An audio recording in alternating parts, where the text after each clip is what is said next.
जोताई में दर्द भइल बड़ुए कोमहरया कलाई में नजर बाऊ कर कोला के पीछे नजर बाऊ कर कोला के पीछे होई देवरवा साला हक महंगे दुनु डने रखे बीचे होई देवरवा साला हक महंगे दुनु डने रखे बीचे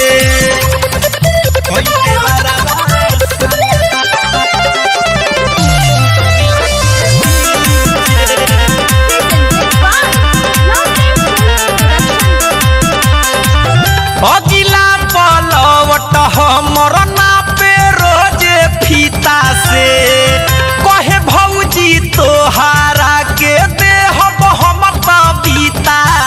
से आए हाय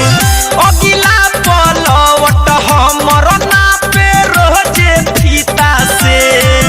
कहे भौजी तोहारा के देहब हम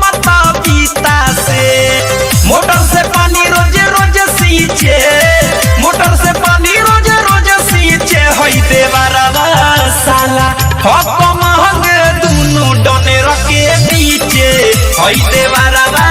साला हक महंगे दुनु डने रखे बीचे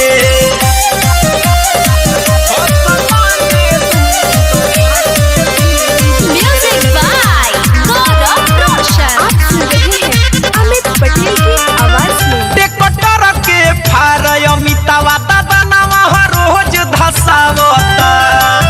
गरी जब माना उलटे हमारा के गरियावता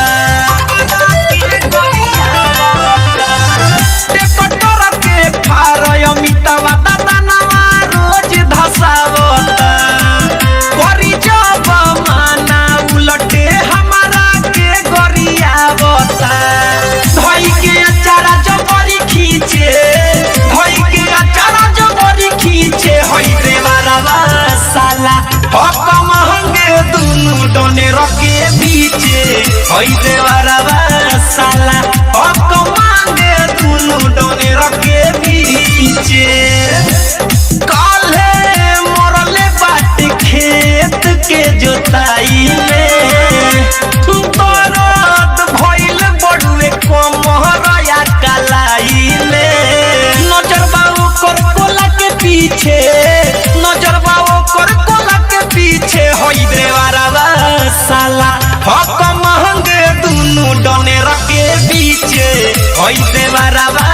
साला हक महंगे दुनु डने रखे